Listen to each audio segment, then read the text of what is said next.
Really bad idea to charge people for showers, we discovered. Don't do that. Welcome to this week's Escape Your Limits podcast. Today we interview a business leader with a reputation as a disruptor, a graduate from the University of Cambridge that has held several roles in a number of top corporate institutions. A few of his achievements include becoming a partner in management consulting firm McKinsey & Company, heading up the online retailer Wiggle as a CEO and growing the revenue from 33 to over 140 million in revenue. And in 2015, he joined PureGym, where he oversaw the sale from founder Peter Roberts to Leonard Green and Partners for over 600 million, spearheading the growth in the company from 84 gyms to over 200 currently. I learned a lot from this interview, as I'm sure you will too, so please enjoy this week's episode with the CEO of PureGym, Mr. Humphrey Cobbold. Humphrey, thank you so much for joining us on the podcast today. You look like you're in your spare bedroom or something, is that right?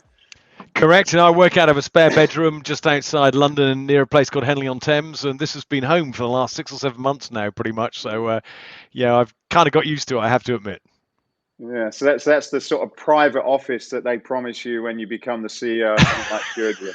Exactly. It's hardly the corner office. I mean, I can lean back and go for a little sleep once in a while, which has its advantages, but I haven't had too much time to do that, I have to say. I keep looking at it enviously some days and think one day I'm going to have an hour of sleep one afternoon, but there always seems to be more stuff to do. Yeah, a bit of a power nap. So I've been following you for a while, and I noticed recently I've been looking at the news articles, and it looks like you've been sort of you've been having a few run-ins with the local government. How's that all going then? Well, look, I mean, I think run-ins may be a little bit unfair, but look, certainly it's true that I felt that we as PureGym, but really on behalf of the industry, to be honest, we had a bit of a problem. We thought that people in government and broadly in society understood that our industry is a force for good, that we're making a positive difference to people's lives, that we did a lot of work to make sure that our gyms were going to be safe from a kind of COVID point of view post reopening. And it was quite a surprise through the summer to discover that people didn't quite see us. They saw us much more as just another kind of leisure or entertainment activity like going bowling or something of that sort of nature. And I took a decision quite early on that somebody in the industry had to be prepared to stand up and articulate the case for the industry and the issues that it was facing. Alongside the guys from UK Active and the people at Europe Active. I used to be a board member of Europe Active as well. But it turns out that people quite like hearing from people who are on the front line, not just associations of industries and that sort of thing. And we switched tack quite a lot in terms of PR and setup from really being quite comfortable, being quite background and just getting on running our business, to saying we've actually got to put ourselves into the front line on this and articulate, if necessary, again and again and again, the story of what we're about as an operator and as an industry. And so, much to the disappointment and the embarrassment of my kids and my wife, I've appeared on various TV shows and news shows and things, broadly speaking, telling the story of what an amazing job our colleagues in the fitness industry do and how committed they are to helping people lead more active and healthier lives. And that's been the essence of what we've been trying to get across to people. Yeah, look, a lot more research seems to be coming out now on a number of levels and around the world in terms of the, how good operators are really running extremely clean and safe facilities.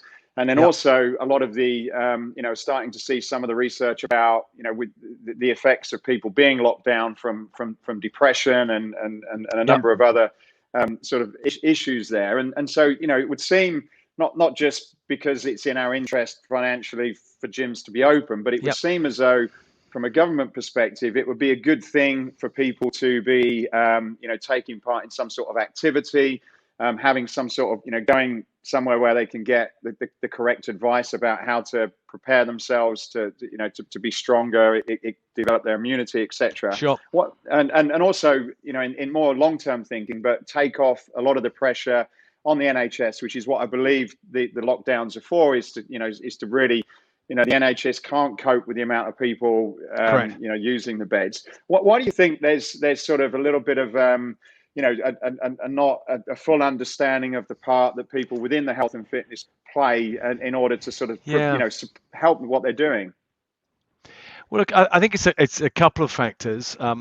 Yeah, first you've got to remember that we live and breathe health and fitness, in our industry, and we think about it every day. Many, if not most, of the people in the industry are pretty committed to their own fitness and well-being. All of us have some kind of a story about a time when we were less fit and how we've discovered the importance to ourselves physically and mentally of physical activity and the difference it's made, and we've seen the difference it makes to people all across our businesses. Most people in positions of power and in influence, to be honest, haven't seen that. They haven't come across it. Let me give you one example. When we got the engagement that we needed with the UK government after they said they wouldn't open gyms, but they would open pubs. And we got them to come and see us, and we got people from SAGE, the big scientific council, from Public Health England, from the chief medical officers, sort of central team, to actually come and visit our facilities and see what we were going to put in place or what we were proposing to put in place for COVID-safe operations. Yeah, it was quite striking. Of the people who came to see us, 3 out of the 4 who visited our facilities, we did a whole roadshow around London. 3 out of the 4 hadn't been in a gym for 20 years. And one of the most senior people on that visit came into our gym. It's a good gym of ours, but we're a budget operator, and he came into it. It's our facility in Park Royal on the outskirts of London. It's a good gym, but it's pretty much the product we provide to people. And he was walking around initially just to get a feel for the place, and he turned to one of the other members of the team from UK Active, actually another doctor as it happened, and he said, okay, so I can sort of see what's going on here. We're being taken to the sort of the premium offer first, so that we sort of get a sense of things. And I was pretty happy to hear he thought that ours was a premium offer. I'm not sure how the guys at Virgin Active and David Lloyd would have felt, but it was quite striking that his, and it was no fault of his, it's just a simple ignorance factor of many of the others looking at gyms had a snapshot vision from 10, 20, 30 years ago, when I think gyms, to a degree, were a different sort of environment. And so there is just that disconnect between those of us who live and breathe, gyms and fitness facilities, and what we try to do well every day, pre the pandemic and now, and the experiences that somebody has or perhaps hasn't got of 20 or even 30 years ago. So I think you have that gap, and I really didn't realize there was that level of gap between those things. That's the first thing. And then the second thing you do have to remember for politicians, and I don't think anybody, we all have our opinion on how well governments across the world are handling this pandemic, but I don't really think any of us would swap places with them at the moment. They're dealing with a very complicated set of issues, and they've got to balance things out. And I know the reason for opening pubs ahead of gyms had very little to do with health and welfare, and a lot to do with the fact that 3.5 million people are employed in pubs and restaurants. And the reason they went in the UK from 2 metre to 1 metre social distancing was because pubs and restaurants can't operate at 2 metre social distancing. So they had to invent this sort of 1 metre plus to enable them to operate. And I understand that. I'm a believer that yes, this is a health crisis, but we've got to balance out the requirements to protect the health of people in the country with the practical reality that we're going to have to live with this for some time, and we need an economy that functions. And it's really important within that, particularly for our sector, that people can remain active and stay on top of their own physical and mental well-being. And we all know the role that physical activity plays in mental well-being. We take that for granted, but lots of people are still only learning to make that sort of connection. So part of the reason for getting out on the front foot with government and through the media was to articulate again and again the kind of key lessons about activity, immune response, supporting that, physical well-being and mental well-being. Particularly important as in the Northern Hemisphere, we're now going into winter. The nights are drawing in, the clocks go back next week. It's not me as much fun as the 8 weeks of warm weather we had in April and May when everybody could run around in a park or leap around in front of the telly in front of Joe Wicks and things in the morning. It's just not going to be quite as much fun as that. And yet the importance of physical activity is going to be absolutely essential to people, and that's why we're keeping this drumbeat both in the front line of discussions with government, but there's a lot of what I call soft diplomacy going along in the background. We've been quietly getting a lot of letters out onto ministers' desks, quietly explaining what gyms and fitness do, why we're safe, what the data says. Because we've now got, across our business alone, we've got data on over 15 million visits across Europe, over 10 million visits in the UK. We've got a data set with UK Active of now approaching 40 million visits since lockdown finished, and we've tracked the number of COVID positive members who've reported back to us. We're tracking to look for any evidence of infections in facilities. We're seeing very, very little of that. And we're quietly reporting that data into, frankly, anybody in government and influence who'll listen, so that they have a growing sense of confidence in what we offer.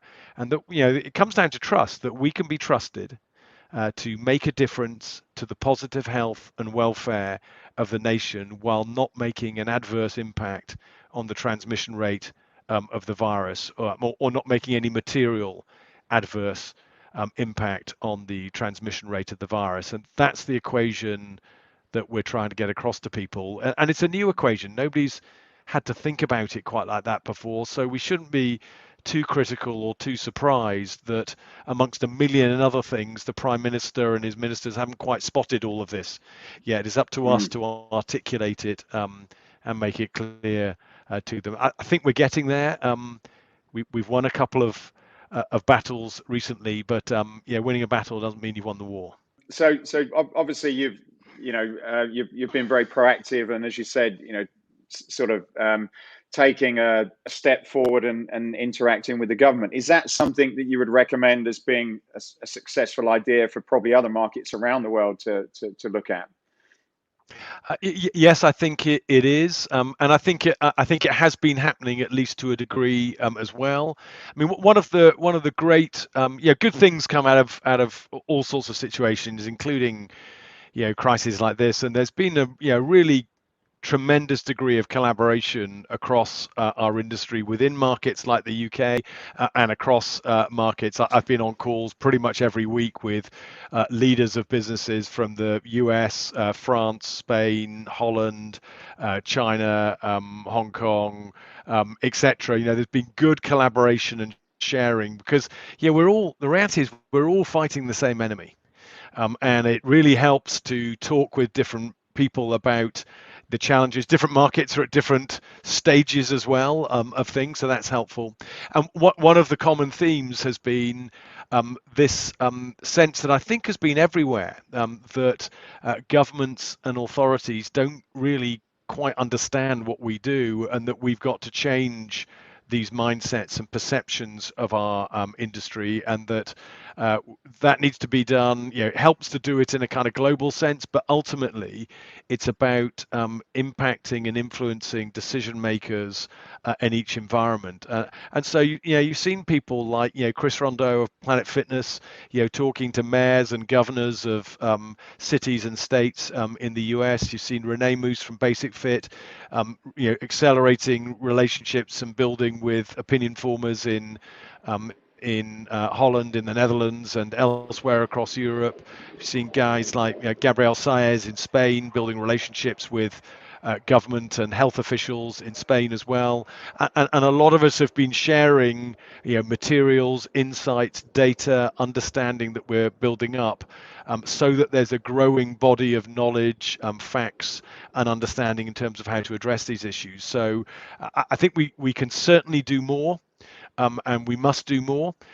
But actually, there's been a pretty good level of engagement on this. I think we've all been a bit surprised by, you can argue we've been caught a bit with our trousers down in terms of not being as on top of the relationships with government and opinion formers than with hindsight we needed to be. But yeah, I don't think anybody was particularly well prepared for this pandemic, to be honest. So we shouldn't be too hard on ourselves. But I'm pleased that that's happening, and I'd sort of encourage others around the world to have the courage to step out and do that. There's lots of materials. There's lots of the problem is the same everywhere, and getting across the strength of what we're doing as an industry, that the protocols work and that we can offer people a safe place to work and a safe place to work out.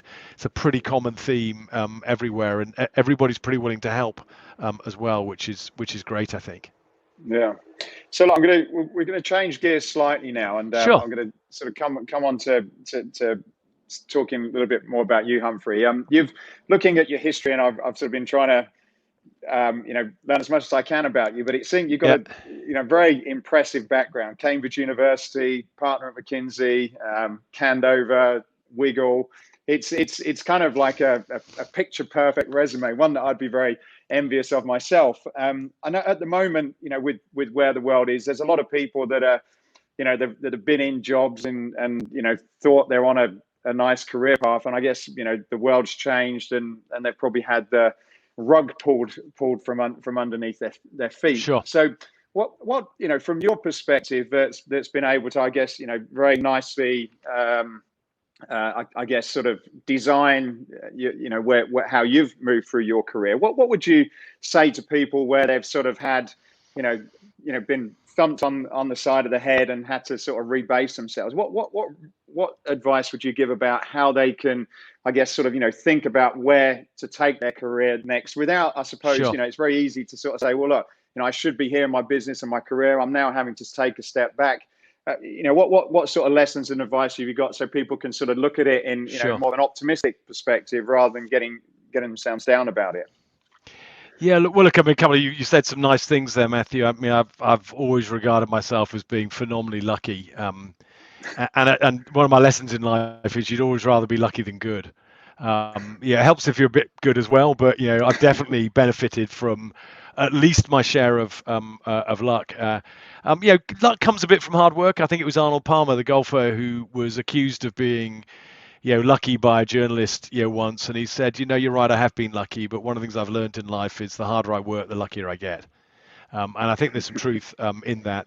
In terms of my career, there was no great grand plan. It sort of happened mainly, and I don't really regret any of it. I have been very lucky. The right thing a couple of times has come up at the right time. It hasn't all been plain sailing. I was fired when I was chief executive of Wiggle. That's a big whack around the head when you've generally done well in life, and you got to ring your parents and your mother-in-law. I mean, your mother-in-law is the worst person to tell that you've been fired. So that wasn't the easiest episode, but I genuinely believe that you learn from everything. Being fired taught me to be a little bit more humble, and that was probably no bad thing. And you take the lessons from that sort of situation, and you have to learn in life, I think, to take some knocks. Anything that I really believe that anything that doesn't kill us makes us stronger. The challenges you and I are going through today, Matthew, with our businesses, uncertain future, got a ton of challenges in the last 6-7 months. And everybody out there listening to this, who knows what the next 6-7 months holds for us. And you have to hang on to something. And what I hang on to, or tend to hang on to, is every single day that we get through this, I am stronger and better equipped to deal with the next day. And after the next day, I'll be stronger and better equipped to deal with the day after that as well.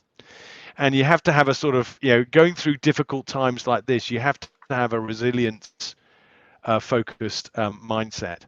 But in terms of broader sort of career sort of side of things, we're in a very different world from where we were 10, 20, 30 years ago. And certainly if you go back to my parents' generation, when it was all about kind of linear careers and progressing through an industry or through a company. I think that people need to focus on building a portfolio of experiences. And when a new opportunity comes up, if that opportunity means that you're going to learn more, do more, and be better equipped in a year or two's time than you are today to do things, yeah, you're probably not going to go too far wrong doing that. And great strength comes from having an interlocking set of experiences and sort of relationships that you don't quite know at the time how they're going to play out, and you don't quite know how the experiences you have today will be of value to you in 5, 10 or 15 years time. But if you build a variety, and this is what I say to people about careers, is try not to be over kind of planning and try and manage something that's inherently unmanageable, because it's about opportunity and what comes up. But build a good set of experiences, build a portfolio. Gives you a robust foundation, for the future. I was incredibly fortunate. I did a bunch of time at McKinsey. I got to see lots of different businesses in lots of different environments. It turned out it was an incredible sort of tapestry of experiences, many of which I recall and use, pretty much on a daily basis now in the gym industry, none of which had anything to do with the gym industry when I worked in them. But you see different issues that come up. So my overarching advice to people is much more to focus on breadth and range of experience, especially in an early period of a career. Your first 10 to 15 years are all about assembling a set of experiences that you can build off in the future. And if you keep on doing that, and if you take the odd knock along the way, well, so be it. Just dust yourself down, pick yourself up off the floor and look out for the next good learning and developmental opportunity, and get back on the bike and start riding again. So I know when you left, I believe it was McKinsey, and you went on to work for you had a position at Wiggle, heading up that business. And I heard you sort of say, coming from a sort of consultancy business and knowing a lot about businesses, and then actually being the person that where the buck stops there. Couple of questions in one on this one.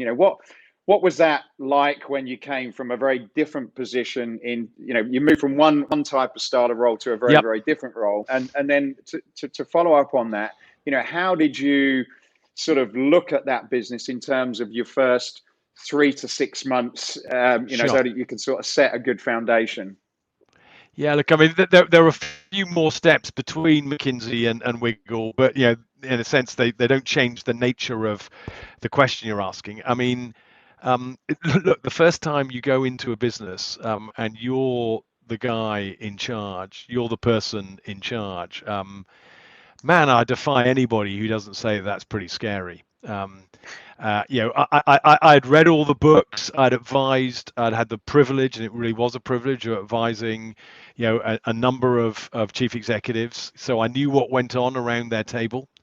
And in many cases, I've been quite a confidant to some of the challenges they've been facing. I tended to make friends with the clients I served. I'd invested in businesses at Candover. I'd worked alongside a chief executive in the newspaper industry. None of that quite prepares you for the day that you walk in and everybody is turning around and looking at you to make the decisions on what you do here.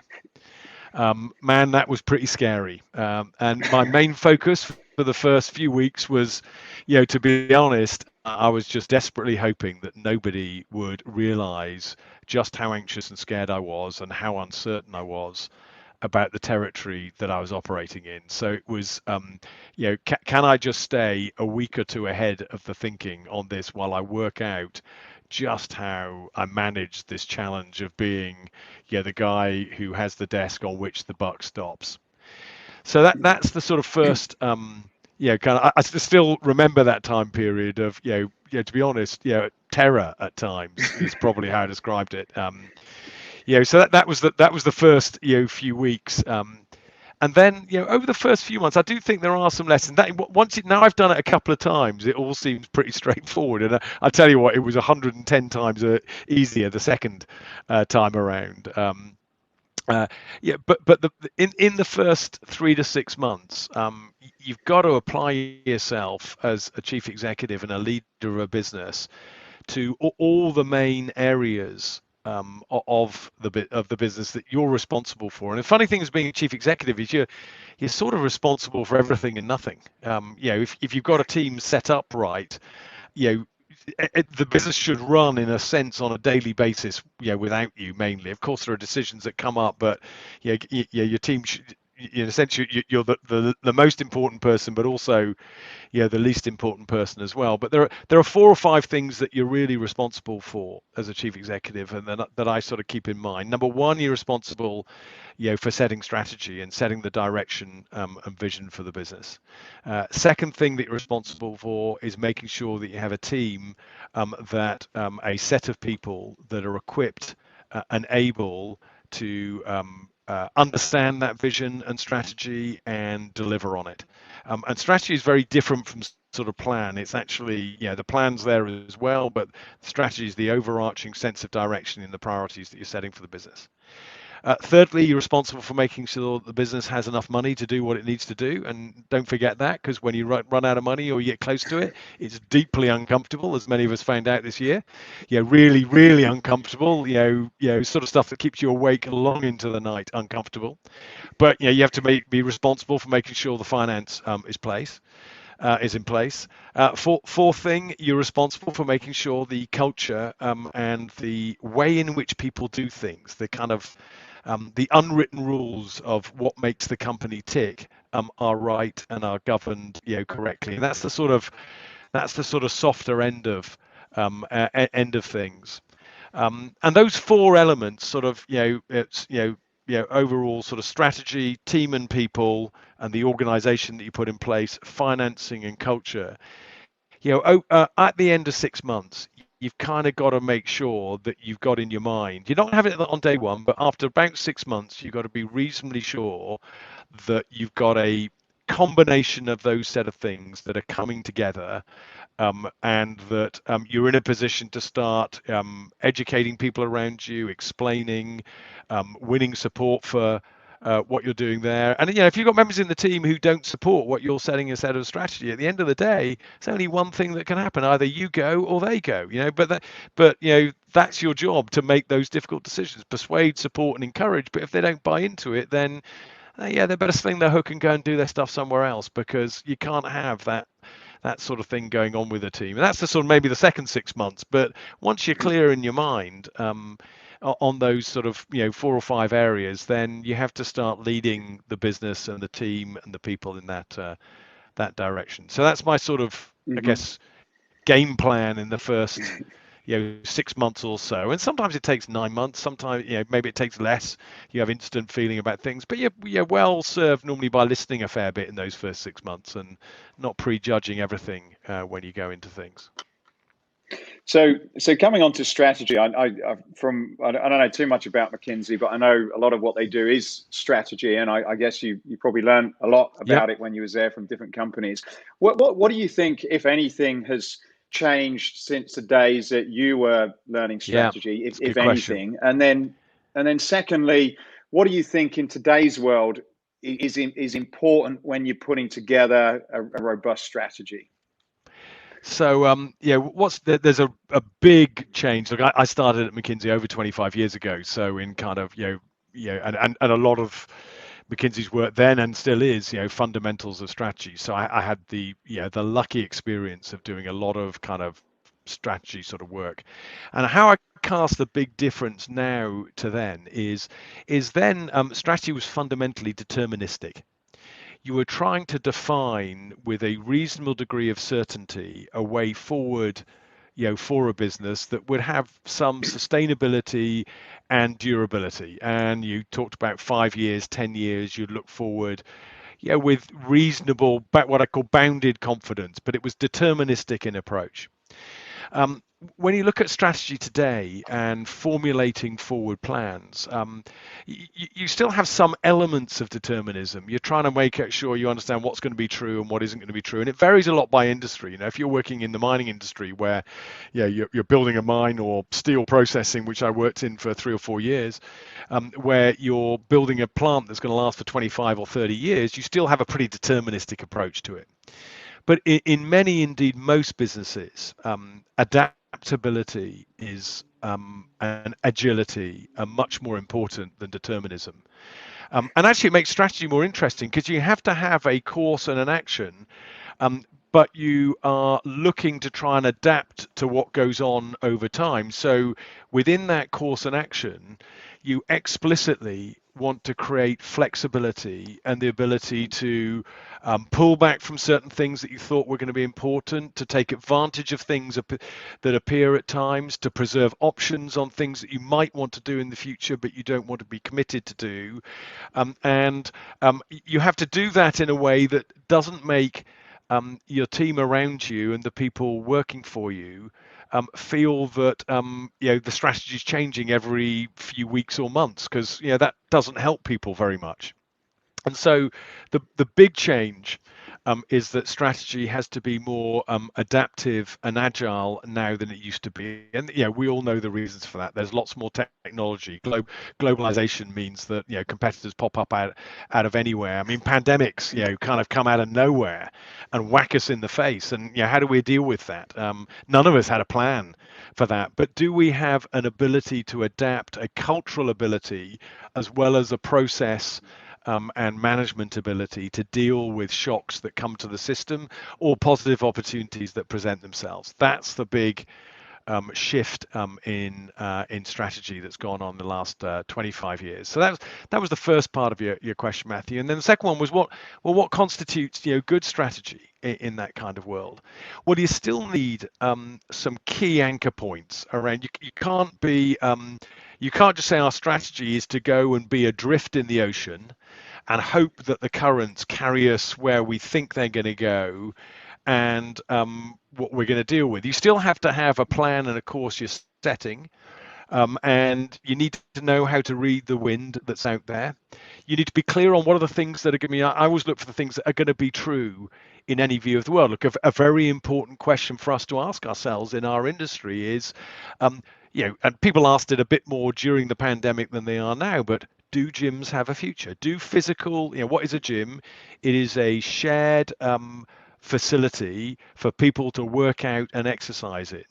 And of course, when everybody was kind of leaping around in front of the television at home and looking at apps from cyber aerobics or body burn or whatever and saying, well, that seems to work okay, they were saying, well, are people ever going to go back to a gym? Now, I never believed that side of things, but it's a perfectly reasonable question to ask. We asked ourselves that a lot. Under what conditions will come back? What will make them want to come back? What are we going to have to provide for them when they come back? We didn't slash our cost base right back in lockdown specifically because we realized once we got over the initial shock of being closed down in over 500 sites around Europe, and dealt with that, and there is quite a lot to deal with in that, as all that sort of thing, as everybody listening to this will know, we started asking ourselves the questions around, do we on the one hand fundamentally believe in the future of the product that we have there? And we decided, we did that. There's a whole set of things people do in gyms that you can't do on a Peloton bike, and you can't do. Not many people have room for an Olympic lift platform at home, or for a functional setup, or for a rig, or stuff that they're used to using. And there's a reason why those things exist. They do a good job. So we thought, yep, they exist, but things are going to change. Okay, what's going to change? What do people want? What do we need to do on technology? What do we need to do on sanitization? What do we need to do on hygiene? What do we need to be able to provide people for controlling access? And that led to a whole set of work around understanding how you keep a gym, clean and sanitary and safe in a way that we'd never really had to consider before. How do we manage technology to control access, to control numbers, to give people the visibility they need of how busy a gym is, et cetera, so that they're comforted enough so they'll want to come back to our facilities. So we actually kept a lot more people in the business working on those things because we wanted to be ready as we possibly could be for the reopening. And I'm not saying we get it right all the time. Nobody does, but I hope we get it right. If we get it right 90% of the time in 90% of places where we're doing it, that's a pretty good outcome, and it's an explicit output of us stepping back a bit, and appraising what this dislocation, and this is a massive dislocation to industry in general and our industry in particular means for us, and how we have to reconfigure our product and our roles. I mean, I've got all the men and women who joined our business joined to be PTs and instructors and to run a gym business, not to put on plastic mats and clean gyms for 4 or 5 hours a day and ask people to separate and not pair train together, and to wear masks and stuff. And yet they're spending 70% of their time doing that. And so we had to build the processes, and luckily I've got an incredible team of people in the business who basically say to me, we'll pretty much do whatever it takes to remain open, Humphrey. And if it means we have to wear a plastic mat and carry spray bottles around 5 hours a day, we'll do that. Nothing is as bad as being closed and not allowed to work for 4 or 5 months. We don't want to go there again. If that's what we have to do, we'll do it. But all aspects of the business has to change in a dislocation and adapt in this, and that's what kind of practical strategy. And when I describe myself as I do sometimes as an executional strategist, it's about having a clear view of things and then understanding how the elements of the business have to change to deliver on that clear view that you've developed. And you mentioned about that you talked about sort of investors as well, and I suppose relating to one of your earlier points of where you've got other people in the business, like government, for example. When this sort of crisis happened, I guess you were the chief executive, where I suppose people were looking to you again and saying, okay, well, what do we do next? And I guess you had to put a strategy together, I guess, where from what I understand, you guys went out and raised money. You decided to keep a lot of or most of your staff, and you seemed as though you kind of went on, instead of you were going on retreating strategy, you seemed as though you were like, okay, we're going to prepare to go ahead and things are going to be good. Now, I've obviously been in a similar position as a business owner, and faced those same challenges, and it's almost like what do you do, because you've got nothing. Yeah, absolutely. Where's the rule book? Where's the playbook right. for this pandemic thing? Where's the book that tells me how to run a business with? In the first week of March, I had a business that on a run rate basis was turning over £500 million a year, and in the last week of March, I had a business that on a run rate basis was turning over jack shit. Where's the playbook that tells you how you deal with that? That was in 3 weeks, and you're absolutely right. And you've been there, Matthew. Everybody's looking to you and saying, "Boss, what do we do now?" And I'm sitting here, and actually, just in my eye line, I have a mirror behind my sort of laptop at my sort of working desk here. The number of times I looked in that mirror and said, "What the hell do we do now?" Because nobody had prepared me for this. And I kind of came back to thinking I must have done something really bad in a prior life, or something to have deserved this. Why me? Why us? Why now? Things were going, so well for us. We've done a transformational acquisition with Fitness World, which is a great business, and I believe in the strategic value of that. But boy, does it look like bad timing in the early stage of this pandemic. In the end, actually, turned out to be a really good thing. The guys in Denmark and Switzerland and Poland have done an awesome job, and actually the combination's fantastic. But boy, when you're carrying a load more debt, do you think that turns out like a bad, idea and things? So yeah, absolutely right. You're saying everybody's looking to you, saying, "What do we do now?" And you know what? And you know this, Matthew, is you're making it up as you go along, because there is no playbook. You just what I found myself doing is you have to find a way of stepping back a bit and saying, okay, and a lot of it, I had sort of 2 or 3 time horizons. What has to be done today and decided, and there always seem to be a shed load of those things. What do I need to focus on for the week ahead? And stuff that's coming up on a week's horizon. And in the middle of that early sort of pandemic phase, the furthest I got was the third horizon was what's coming over the next month, and that's about it. In the early phases. And single objective was we will do whatever it takes to survive. We're up against it. When you go from having a good profitable business to burning £9 million a week, you realize just the time you spent an hour thinking. You spent an hour thinking, and it's cost you a couple of $100,000. You just sort of sit there thinking, we've just got to, right, I discover, for example, preserving cash is quite easy. You just say, don't pay anybody. Don't pay anybody at all, anything. Just stop everything. And surprise, surprise, that worked quite well. Once I discovered that, it took me about a month to discover all the agonizing of who do we pay. Well, just how about we pay nobody, and occasionally we pay somebody when there's a really important reason why we've got to. I always pay the interest on our bank debt, because banks get really shitty if you don't pay their interest. And banks can be a hell of a problem, but they can be good friends if you pay their interest. So we did that.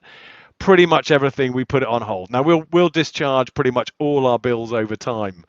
I hope. I have to say, after a few nasty discussions with landlords and things, mostly our suppliers have been incredibly supportive of that sort of thing. But you just stuff you never thought you'd have to do. You have to just get on and say, right, okay, back to basics. Here's the problem, what we can do about solving it. And we've got 36 hours to decide, and we need a course of action that we think will last the test of time. And you do a lot of that sort of thing. And that's not strategy. That is like hand-to-hand guerrilla warfare is what it felt like. It's just you're not trying to achieve some grand strategic objective. You're not leading the troops up to the top of that hill.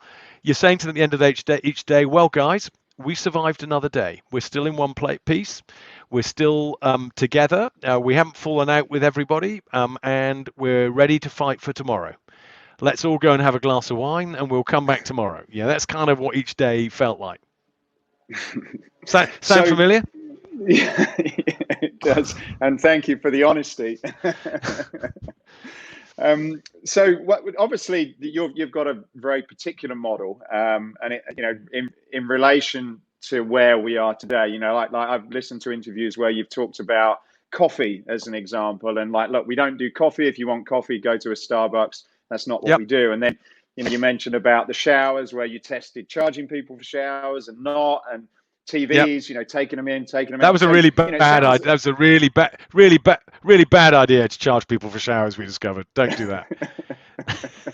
But the point is that you look at the real details, and because you keeping the price point and the value to the people that you're serving. Now, with what's happened in the world today, and I'm sure you've got a huge amount of additional costs that weren't budgeted into the model.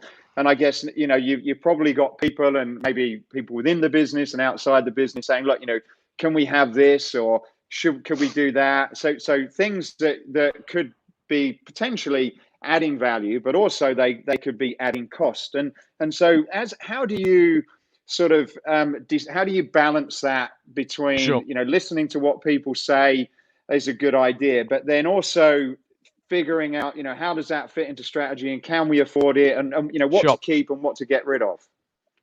Well, this is a really good question, Matthew, and this is where you up front we made some quite clear principle-based decisions, going back again to saying, okay, so how does this change things? And we've all at various times in our industry drawn up lists of key buying factors or key success factors. What do people expect from us? And for the gym industry, typically proximity matters a lot. The gym's got to be close to people. Value, depending on how you define it, matters a lot. That's not always price. David Lloyd and Virgin Active can be great value for a certain consumer segment for what they want to do, and it's not just about price. Environment, cleanliness and hygiene normally matters on those lists, traditionally pretty near the top, certainly in the top 3 or 5. Nobody likes a dirty gym, let's be honest about it.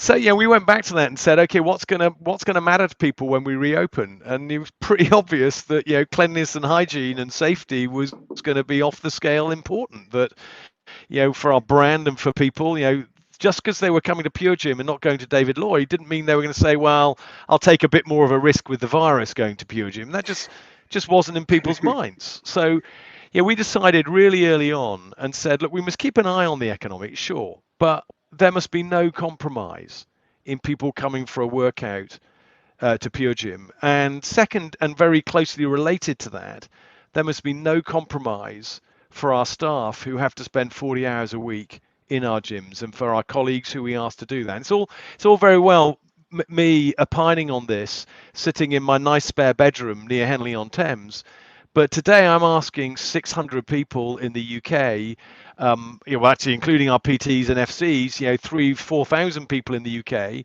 another 4,000 across Europe to go out into the front line in those facilities.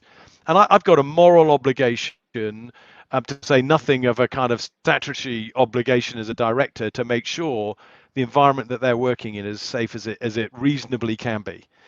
And so we took a decision early on that we were not, even though we're a low cost operator, we were not particularly concerned in the short run about the cost of providing a safe environment for people to work out in, for our colleagues to work in, that we would do within reason whatever we had to and we could do in order to provide a clean, safe, hygienic environment. We didn't want our staff to feel uncomfortable coming to work. How can they inspire confidence in members if they themselves don't feel confident about what we're doing and how we're approaching cleanliness and hygiene?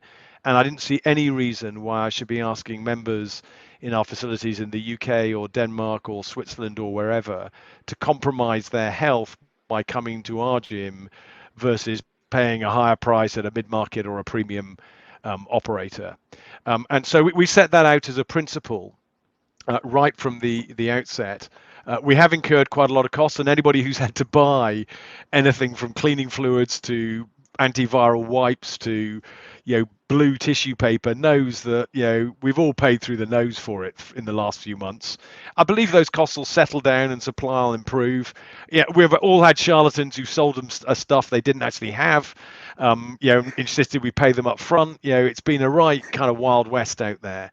But I just took the view, and we took the view, and I was completely supported, I have to say, by our investors in this, that we're not being silly about it, but I'm not concerned about the short-run costs on this. I'm concerned about us providing the right environment, and we'll sort out the costs in time. And if that means the base costs of our business have risen a bit because we have to spend 10, 20, 30, 40,000 pounds more a site on cleaning materials, then so be it. The base cost's gone up a bit. Maybe we can recover some of that in pricing, maybe we can't. That's life. You don't get everything. We're still alive, we're still fighting, we're still functioning. The data tells me that we're providing a safe place to work and a safe place to work out. And that's what it's all about at the moment. You just have to accept that principled decision and say, I'm not going to worry about the 5% off my operating margin, if that's what it is for the time being, because that's a cost of doing business now. We didn't invent the pandemic. It wasn't our fault. We didn't bring it upon us. It just is. And we've got to live with it. And that's the approach we took on that. Not super strategic, pretty pragmatic. But I didn't really see any other way, and I still don't see any other way to what we're doing there. That's what's necessary to be credible in this market. And when you're a brand leader, as we aim to be, albeit from a budget perspective, I don't think there's any room for saying to people, come to our gym, it's cheap, and by the way, you might catch the virus, but don't worry too much. We'll try not to make it too often. You can't say that. We've cut some corners on cleaning because we think you're prepared to pay.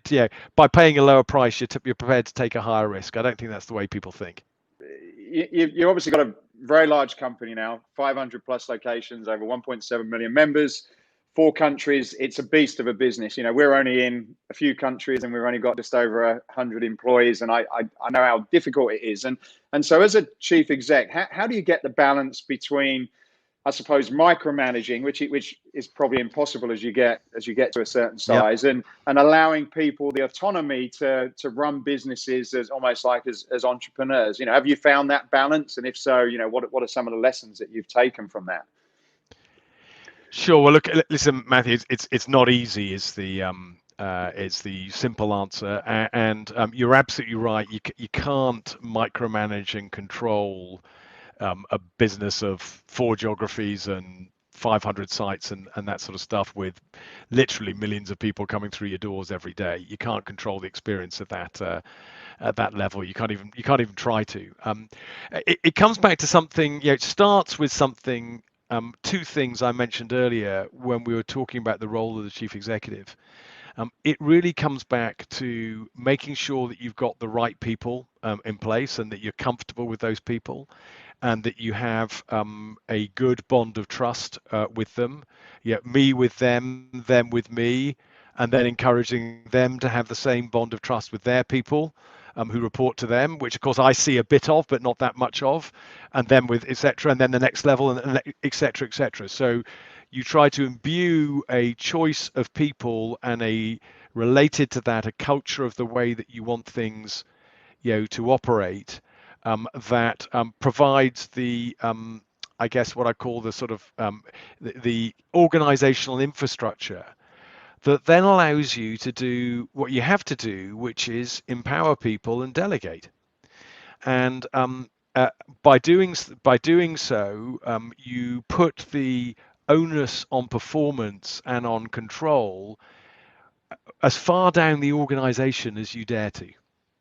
And you do that in the hope that the messages coming down from leadership at the top and through the inevitable levels of management and the culture that you talk about and that you represent, and don't underestimate how important the representation of culture is by a chief executive or senior executives. It's the signal that people at all levels take the cue from in these sort of things.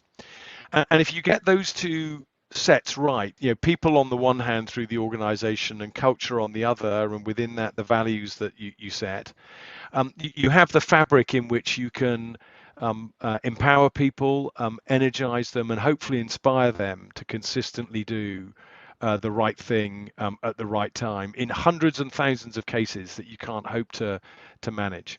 Now, of course, in doing that, you have to accept it's not going to go right all the time. People are going to make mistakes. Most of those mistakes are entirely innocent. They're just errors of judgment, often in young people who are learning, how to manage or how to run their careers or whatever, and they learn some painful lessons, as we all have done. The only advantage of being an old fart now is that you've learned a few lessons, and you can be a little bit forgiving of when other people are learning lessons as well. They're going to make some mistakes, and you've got to accept that in taking the advantages is of genuinely trying to empower and inspire people to feel like they can take decisions in the front line. They're going to make some mistakes along the way, and those are painful when they happen because they can reverberate at times. But when that does happen, you have to keep in mind you put processes and controls to provide a degree of control. We have those as well. We have disciplines. But at the end of the day, if somebody ignores the processes and the disciplines, you can still get mistakes that get made.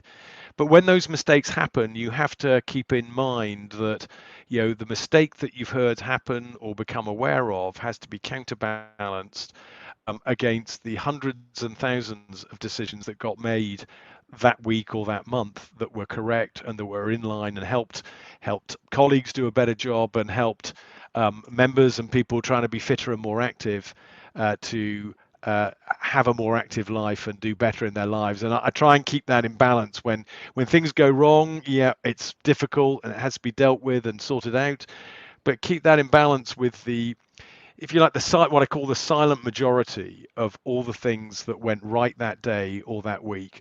You don't hear any of that. They're silent. That's the whole point. It just happened. But don't take it for granted. It's a good thing, and you have to keep that in balance and accept, between those two things, and not give up on a model that is around empowerment and inspiring people and delegating and letting people get on with their jobs and apply their best intentions, because overwhelmingly that's the case that is out there. Thank you. What would you say is your value as a leader to the business, and how did you go about understanding that? And I'll sort of expand on it. I suppose whenever anybody sort of, you develop skills, and there's, certainly people tend to have things that they either enjoy and they're naturally good at, and things probably that they're not as good at. And I suppose when you're sitting at the top, those things are probably magnified even more. So for someone, and the reason I asked the question is probably a lot of people are they're in roles, and it's where do I spend where should I be spending the time? Where can I make the biggest impact and difference? What what's that in your case, and how have you gone about understanding and learning about yourself? Sure. Well, listen, a couple of sort of comments or reflections on that. I mean, most important thing you can do as a leader is understand what you're good at, and be rational in your assessment of that. Don't rate yourself too highly and don't do yourself down too much either. Just as importantly, and this requires more honesty, understand what you're not so good at, and be honest with yourself about that. Nobody's perfect. And when you're honest with yourself about, and you have a realistic view of what you're good at and what you're less good at, and to do that, you probably need to ask some other people who have a view on you, like your team. You'll be surprised if you create an environment of trust, how honest they'll be with you about what they appreciate that you do well and what they struggle with in what you do, and what you struggle to provide them. Some of them are technical skills, some of them are personality traits, some of them are ways of working, etc. There's a sort of smorgasbord of things in that. Why is that so important? It is so important because you can only assemble it comes back to one of the things I said, is assemble the right team. If you know which of your strengths you don't need to build more of into the team, and which of your weaknesses you mean to make sure that other people in the team can cover and will be better than you are at things. One of my general rules is always try and hire people who are better than you, preferably overall, but certainly at certain things, and if so, preferably the things that you're not very good at. But to do that, you've got to be really honest with yourself. And some of it's what you're good at, some of it's what you enjoy doing, some of it's what you've got natural aptitude for. I'm sort of fortunate in I can turn my hands to many things. Somebody once described me as a sort of Swiss Army knife of management. You're not a sort of rapier-like sword, but you've got a pretty good blade on you if it's well sharpened, sort of thing. So I can deal with finance, I can deal with marketing, I can deal with the people issues. I'm reasonably balanced across the piece. There, I'll come back to what I think my greatest strength is in a moment. But because of that, I've always, I'm okay, but I still look for people who are just better and always will be better than me at things. My current CFO, for example, a guy called Alex Wood. I mean, he's just always going to be a better CFO than I'm going to be. He's got a better eye for detail. He's a technical accountant. He loves all sorts of stuff that send me to sleep at night. And he's a wonderful person as well, as it happens. What a find he was when I found him. He worries about things I haven't even thought about worrying about. Which is just excellent. He just liberates me to focus on other things, and we work as a great partnership. Rebecca, who runs our UK business, is an out-and-out operator. She's been an operator for 17 years of her life in retail. She knows things about regional and area management that I've never even thought to ask. Great. She comes in and she does that. She now runs the UK business. We have a guy out in Switzerland who's running that, who's come from a sort of professional athlete background. He gets what training is all about in a way I can't even think about. So having people out there and recognizing their strengths and how they fit in the team, and how they complement your strengths and weaknesses is really, really important. In terms of my specific strength, I'm really clear what I think I'm distinctively good at, and I'm distinctively good, I believe, at seeing and foreseeing the future and setting strategy with that in mind. And that's not to say I've got some magical crystal ball, but the only advantage again of being in your mid 50s is, and having 35 years of business experience, is that you've seen a lot of situations evolve over a 5, 10 or 15 year time horizon. And if you've got a good ability at pattern recognition, as I think I've got, and you accumulate those memories, you have a pretty good chance, or you have a better chance than most people, of reading the tea leaves of what's going on currently and having an ability to foresee future potential scenarios for an industry, this one in this case, but the generic skills are the same for any industry. And because I think the fundamental role of a chief executive is as chief strategist of the business, I think that's a sort of fundamental strength that I bring to the table. And I'm really clear with my team. I wrote a document in the last few weeks of here is my top-down strategic framework and direction for our business.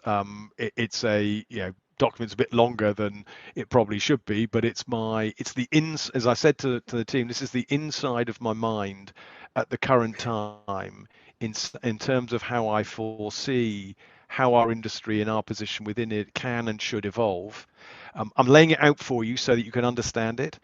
I welcome challenge to it and input to it. I don't think I've got a monopoly on the truth, but they also know I don't write stuff down and share it with them if I don't have a pretty clear sense of why I'm saying it, and I argue it logically pretty well and back it with facts and that sort of thing. And what that does is that allows them to see what's in my mind, to challenge where they don't agree with it, but it allows everybody at the senior level in the organization to see the direction in which we're heading. And I'll reiterate that over time, and I'll take on board new thoughts, and it will change. I can't say at the one level that you have to be very adaptable in strategy and then say that the document I write is set in stone for perpetuity. It's categorically not. I say to them it will evolve over time, but that allows actually clears a lot of stuff up in people's minds. If somebody at the top level says, look, here are the key elements of the strategy. They're written down so people can understand it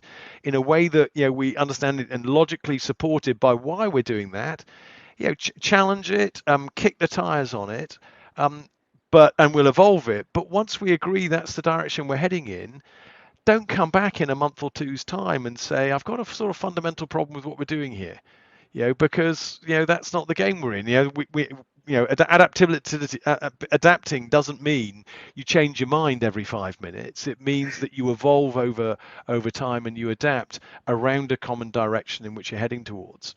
And so that's my distinctive piece for the organization. Is I work and I create the time to think about this a lot. One of the problems you have in the modern world is we all spend so much bloody time on email and dealing with podcasts like this and Zoom conference calls and stuff that you say, oh my word, I haven't had any time to think. And yet the single most important thing you do as any senior executive, and chief executives aren't alone in this, is think. And to think, you need to create time and the right space and environment in which you do it. And how reluctant are we sometimes to block out 4 hours and just say think time in the diary? No Zoom conference calls, nothing like that.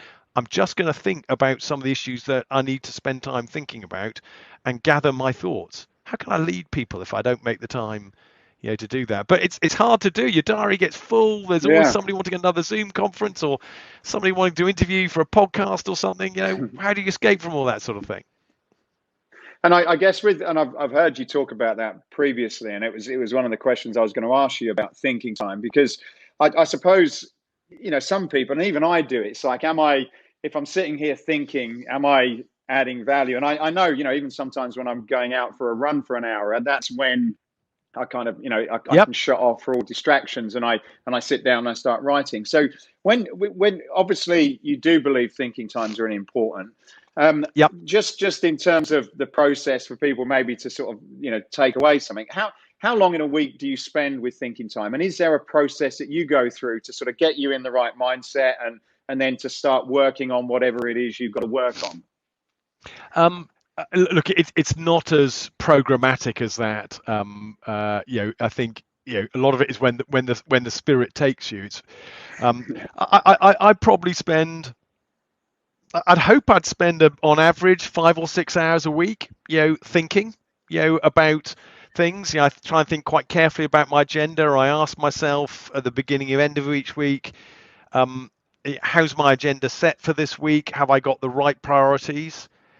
As I think about those things that I talked about earlier on about my role in strategy setting, people, culture, financing, organization as a whole.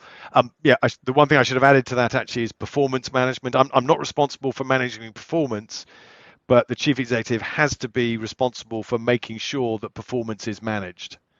And so performance matters. I don't spend my time not dealing with day-to-day Performance, that said, I try not to deal with day to day. I try to look performance on a weekly basis to kind of keep on tabs on things and input into that. Other people manage it on a daily and weekly basis and take the operating decisions. That's very important. So I try to look at the balance of my time overall. And look, some weeks there's just a lot going on, and you've got to deal with PR issues or government issues.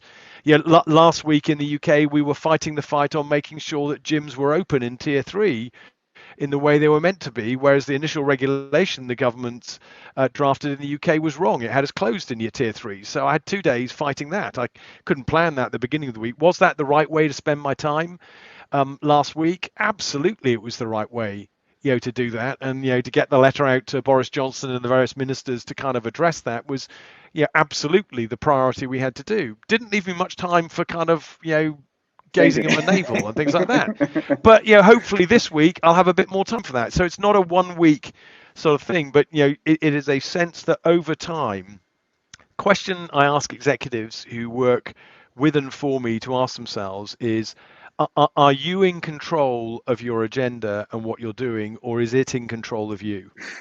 And you have an obligation. The reason you're paid the big bucks as an executive is I expect my team to be in control of their agenda, not their agenda to be in control of them. And I expect that of myself. And that's about having a clear understanding of what balance of activities you're anticipating doing across your agenda as well. And that's got to be managed. And I try and talk with my team quite a lot about how are you choosing to spend your time? And is it your explicit choice of that, or are you getting carried along by everything else? And if you are, what are you going to do about it? Because we've got to be masters of our own destiny. There's a point in your management career when you stop blaming your boss and you start taking personal responsibility for saying it's up to me to make this work. And that's a part of what I try and imbue in people as much as possible. Really important. Yeah. Some great advice there. So 2 questions just as we wrap up. Sure. And it builds on to that last one. And this is one I'm sort of find fascinating myself. As both a CEO and husband, what are some of the, in terms of a traditional week? Where's this going, Matthew? in terms of a traditional week, you've got a lot going on, I'm sure. And so how do what are some of the things that are very important in that? And some examples, working out, rest, Sure. sort of, with your family. How, what are those sort of must-haves in that 7-day period in general? Okay, so look, a couple of thoughts on that. Firstly, I think you have to recognize the reality. You mentioned wife. Let me extend that to family. The way I think about this, I was actually taught by a guy called David White, who's a strange guy. He's he's a poet, but he's focused on poetry in the business world, and he wrote a book which I recommend called The Three Marriages. White, Whyte, and in there, his basic thesis is we are all engaged to a lesser or greater degree in 3 marriages, and 3 core, by which he means 3 core relationships. One is our relationship with our family, our partner, and our parents and our kids, if you've got them, or whatever it may be.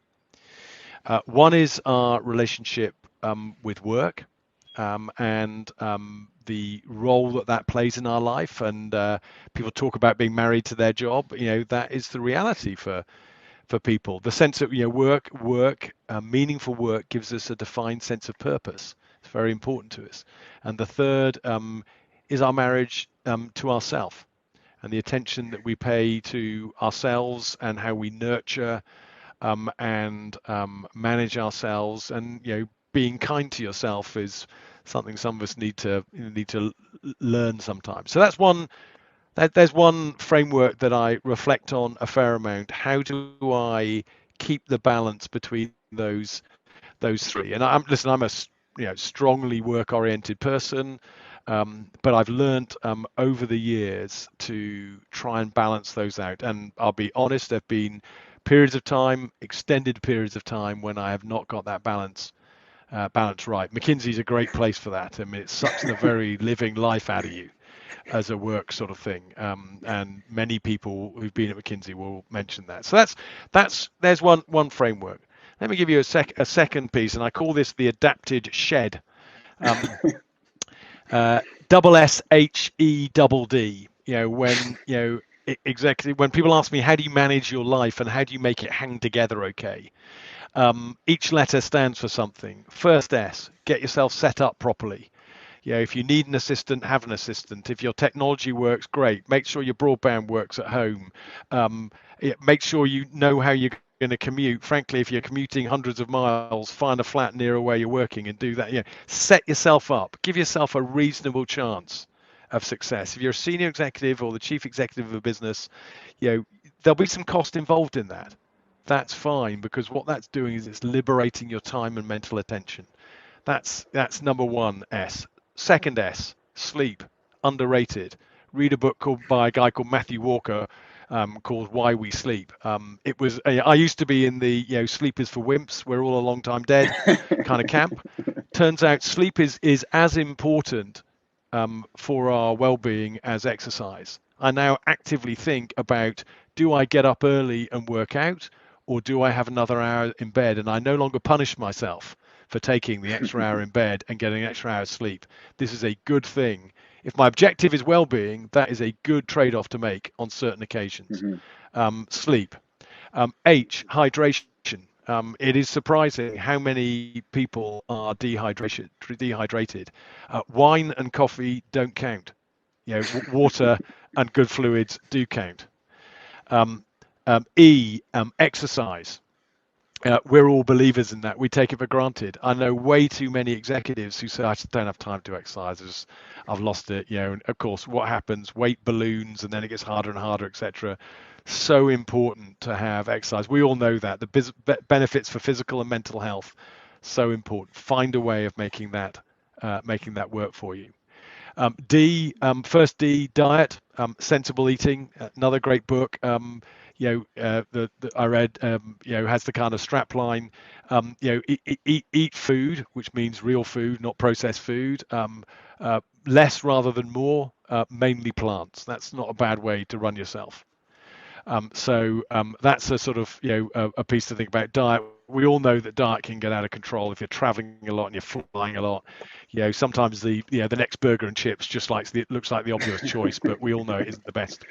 And again, you don't need to be obsessed about it. You just need to get it right over time. And then final thing, the second D, is distraction. Those of us who are work obsessives and care deeply about what we do, feel a sense of obligation to be on the job, and leading. When you're leading 7,000 people, as I do, that's a responsibility, and I do feel an obligation, to those people.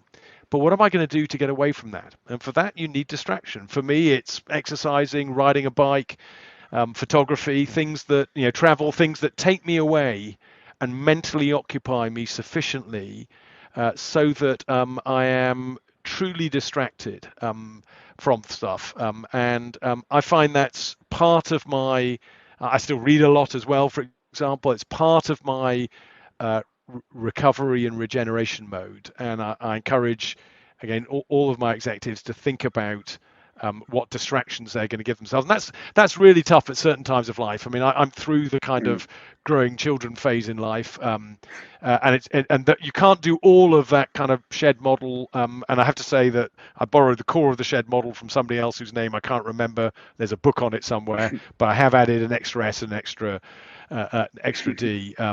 But I absolutely pay homage to whoever that was. But just having just a useful set of things that you think about in that regard, I think is just helpful. It's not to beat yourself up and saying, I haven't done my diet thing today.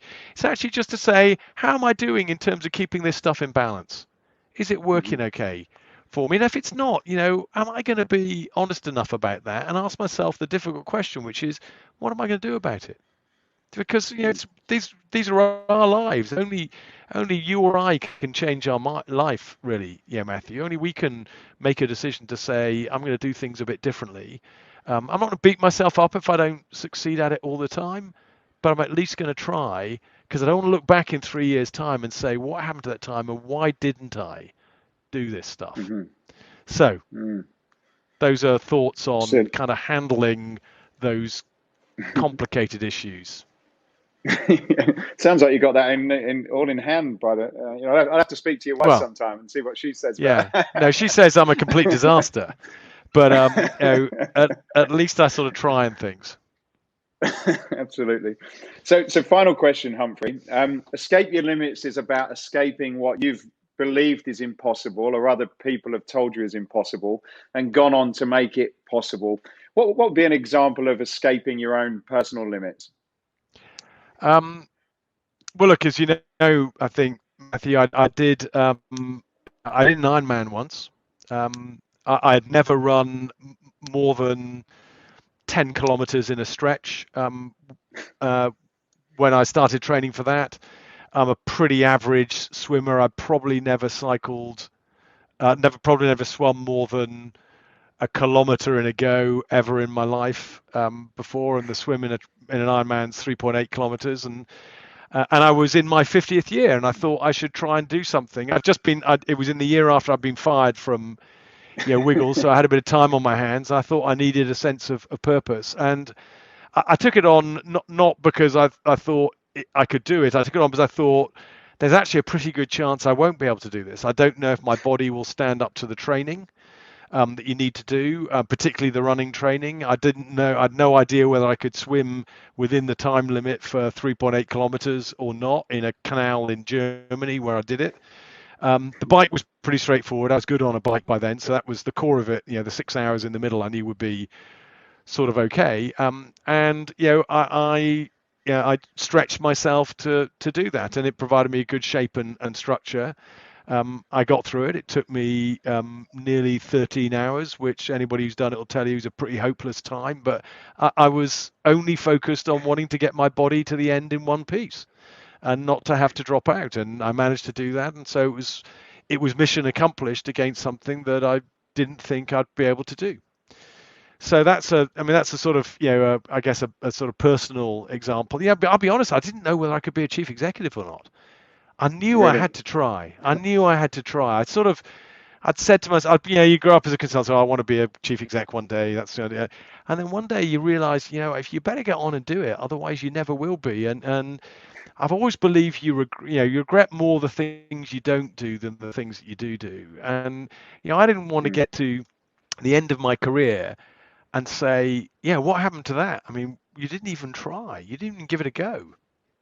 And, I succeeded. I sort of had a belief I probably could, but, it was probably harder than I realized, if I'm honest. I'm not sure I was quite honest with myself. I was sort of driven by this thing. I've got to give it a go. Don't think I thought about it too much. But I made it, and I've done it a couple of times. It hasn't been a complete train wreck. So I'll keep going until, I decide I've had enough, or somebody else decides I've had enough, and that's happened before, so I know how to handle that next time. Yeah, you'll be ready. Well, Humphrey, thank you so much for your time, and thank you for your honesty. It's nice that you've sort of been open about a lot of things. Sometimes you can sit at the top and think that they're all perfect. Life's too short. Life's too short. So yeah, thanks again, and good luck with what's likely to happen, and I'm sure you'll. Yeah, well, you as well. I mean, you guys are doing a great job as well, and it is tough, for all of us. You just have to keep hanging in there. Every day we get stronger, we survive, and we get stronger, and we get stronger. We're more ready to fight the next challenges. Absolutely. Well, thank you again, Humphrey, and all the best. Pleasure, Matthew. All the best. Take care now. Hey, I hope you enjoyed this podcast. If you did, then please go over to iTunes and subscribe to the Escape Your Limits podcast. Leave a review, leave a comment. It really would help us a lot to continue to keep these going.